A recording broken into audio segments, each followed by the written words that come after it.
শিৱসাগৰ পিয়লি ফুকন ষ্টেডিয়ামত দেওবাৰে একেলগে 10,100 গৰাকী আয়তীয়ে পৰিৱেশন কৰিলে দিহানাম। যুগলবন্দী সাংস্কৃতিক কলাকেন্দ্ৰৰ উদ্যোগত ভিন্ন প্ৰান্তৰ পৰা অহা 10,000ৰো অধিক আইমাত্ৰীয়ে পৰিৱেশন কৰিলে দুটা দিহানাম। দিহানাম পৰিৱেশন কৰি নাম খোদিত কৰিলে আছাম বুক অৱ ৰেকৰ্ডছত। সৰ্বাধিক মহিলাই হাত চাপৰি মৰা ৰেকৰ্ড হোৱা বুলি সদৰি কৰিছে সংশ্লিষ্ট কৰ্তৃপক্ষই। ইয়াৰ উপৰি নেশ্যনেল বুক অৱ ৰেকৰ্ডছত স্থান লাভৰ সম্ভাৱনা ব্যক্ত কৰিলে ৰাষ্ট্ৰীয় বুক অৱ ৰেকৰ্ডছৰ প্ৰতিনিধিয়ে। আধ্যাত্মিক পৰিৱেশ গঢ়ি তোলা আৰু আছাম বুক অৱ ৰেকৰ্ডছত নাম অন্তৰ্ভুক্তিৰ লক্ষ্যৰে অনুষ্ঠিত কৰা অনুষ্ঠানটোত ৰেকৰ্ডছৰ বিষয়ববীয়াৰ উপৰিও অতিথি হিচাপে উপস্থিত থাকে বিধায়ক অখিল গগৈ, আউনীআটী সত্ৰৰ সত্ৰাধিকাৰ ডক্টৰ পীতাম্বৰ দেৱগোস্বামী, দিহানামৰ সম্ৰাট কমলা গগৈসহ বহু সংখ্যক গণ্যমান্য ব্যক্তি। অনুষ্ঠানত উপস্থিত থাকি অখিল গগৈৰ ৰসাল ভাষণ, মই কিবা এটা সহযোগ কৰিছোঁ, ইমান ভাল অনুষ্ঠান হ'ব বুলি জনা হ'লে আৰু বহুত দিলোহেঁতেন। অন্যহাতে এই অনুষ্ঠানত দিহানাম পৰিৱেশন কৰি অতিকৈ আনন্দ প্ৰকাশ কৰে আয়তীসকলে।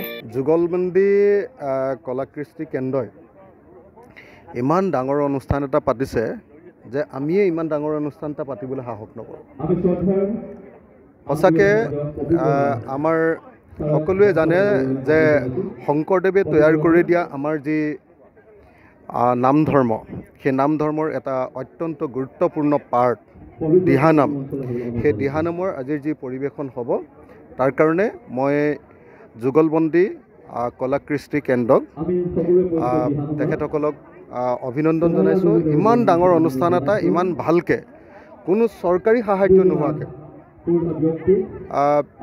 তেওঁলোকৰ নিজৰ সাংস্কৃতিক গ্ৰুপৰ জৰিয়তে বা এগৰাকী বা দুগৰাকী মহিলাৰ উদ্যোগত ইমান ডাঙৰ এটা অনুষ্ঠান পাতিব পৰাটো সঁচাকৈ এটা বহুত ডাঙৰ কাম, প্ৰশংসনীয় কাম। গতিকে মই নিৰ্মালী বাইদেউ নহয় জানো, নিৰ্মলা বাইদেউক মই প্ৰথমতেই আদৰণি জনাইছোঁ যে তেখেতে ইমান ডাঙৰ কাম এটা কৰিবলৈ সাহস কৰিলে।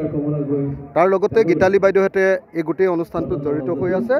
মই এই অনুষ্ঠানৰ লগত জড়িত প্ৰত্যেকগৰাকীক আমাৰ শিৱসাগৰ সমষ্টিৰ তৰফৰ পৰা বিধায়ক হিচাপে মই সকলোকে ধন্যবাদ জনাইছোঁ, কৃতজ্ঞতা জনাইছোঁ।